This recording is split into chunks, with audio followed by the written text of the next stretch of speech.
Welcome to American Black Journal. I'm Stephen Henderson. Detroit's first black mayor, Coleman Young, served 2 decades in the city's top post. This year would have been his 100th birthday. During his tenure, the mayor established the Coleman A. Young Foundation to help provide educational and career opportunities for the city's young people. Joining me now to talk about an upcoming fundraiser and the mayor's legacy are Khary Turner, who's the executive director of the foundation, and a man who knew the mayor very well, Marvin Beatty, who is the president of the foundation. Welcome to American Black Journal. Hey, thank you. Yeah. So 100 years that he would have been alive if he were still alive now. Yeah. It's an important milestone. It is. And it's actually, I think it's caught a lot of people by surprise because of the way time moves, you know. But his birthday was May 24th. And the foundation is spending the entire year celebrating it in different fashions, and the event that's coming up on November 29th, featuring D.L. Hughley, is one of our major milestones. And I you know, in many ways, I think it's a perfect way to end the year and to celebrate the mayor. Yeah. You know? Yeah. Marvin, you and I have had this conversation privately before about how well you knew him and the things that he did. But I have always sort of said that he's one of the most misunderstood figures, not just in Detroit, but maybe in American history. And depending on who you're talking to, you can hear about a really different guy. Oh, right? Without question. I mean, a remarkable character, just all by itself. Yes. Just a remarkable character, and so often misunderstood, because I think his delivery was always at a kind of a fever pitch. And I think that was based on his history, based on the fact that he had been through so many things.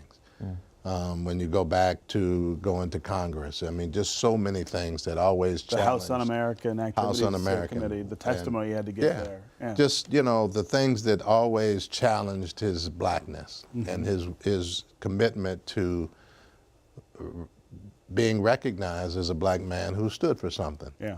A lot of people equate that with arrogance and hatred and bigotry, racism, and none of those things, because I mean, it's very difficult for a black man with no power to be a racist. But that's a story for another day. But you know, I mean, here's a guy who was committed to the city. It just happened to be majority black, and if it had been majority white, he would have been equally as committed. But so many times, because of so many things that were happening, and it was just the tone and tenor of what Detroit and the Detroit community looked like and felt like. And they had many people, white folks, had abandoned the city and were mad at the fact that they had to leave, but it was a decision that they made on their own. And Coleman defended the people in the city because he believed that they were people who committed for the long term. But his administration was always 50-50, always. Yes. Always reflective of inclusion. Inclusion, and even when the city was so far away from 50-50, he maintained that commitment, and at very key levels. So it was because he believed that fairness was the common denominator to a successful administration.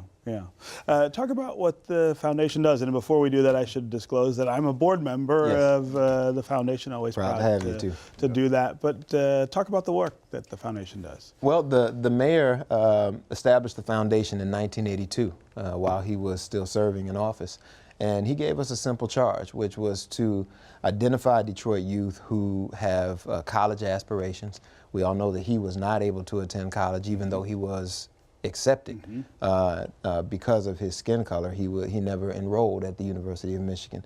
So he wanted to pay that forward, and that's what we do. We award scholarships to qualifying Detroit students who not only want to attend college and need help getting to and through the university level, but who also have a commitment to the city of Detroit and a commitment to developing leadership. So we mentor them until they graduate from college. And we also have a youth development program, Real Skills, that helps them to get ready for post-secondary life. We all know that not every child graduates and goes to university, but that doesn't mean that you can't have a meaningful life after high school. So we help young kids to develop skills that are critical to the Detroit they live in today. Yeah, that piece about sticking with the kids. Absolutely. Even after you've given them the money, that's really key, because college success is not just about funding. I mean, you need guidance, you need help. Sometimes you just need an ear to listen, somebody to talk to. Yeah. The wraparound service. Yeah. And that's been so much of an important part, and I think that's why our success rate has been so strong, is because of the relationships that extend beyond writing a check. Yeah. You know, money in your pocket is not always the answer. Right. Right. And those kids have reflected that, and they've been dependent on the foundation, and even today, you know, they still reference back to the foundation as a place where they could find a comfort level.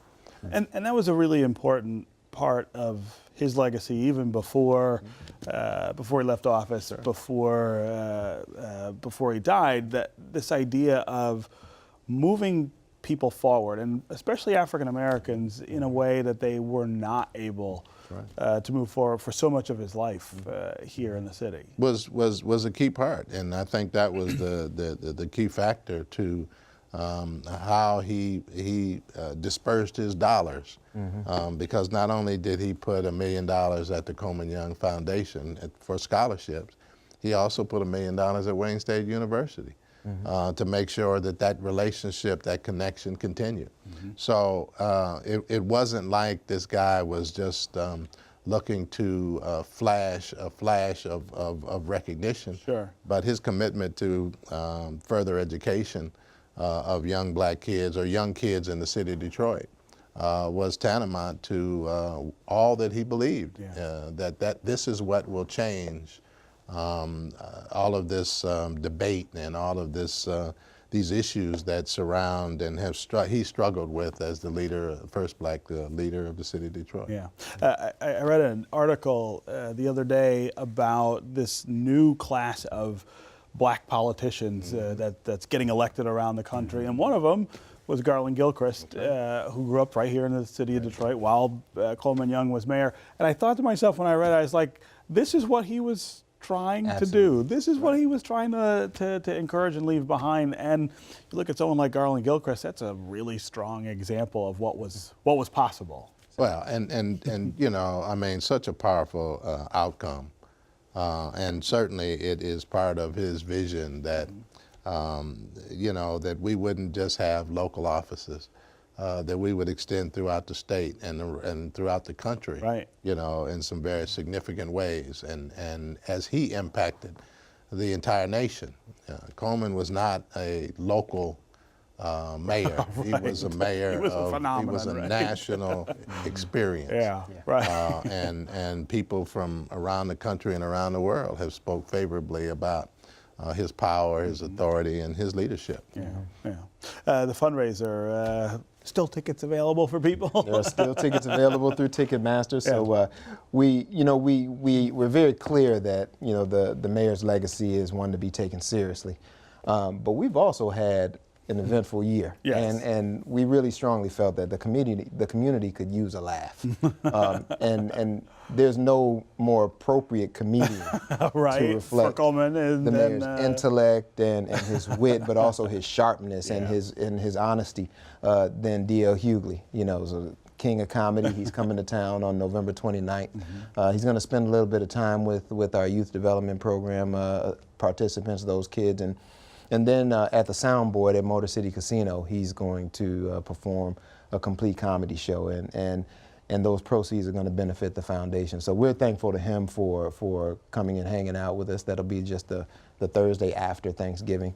And we're going to crack our side for a good cause, man. What can I say? Have a wonderful time, a good night, and yes, tickets are still available at Ticketmaster. So please, we want to encourage everybody to buy them. And those dollars are so important. So, you know, for those. And every bit of it goes toward this idea of sending kids to college. Absolutely. I mean, it's hard to argue with the outcome. Yeah, the outcome, you know, is outstanding.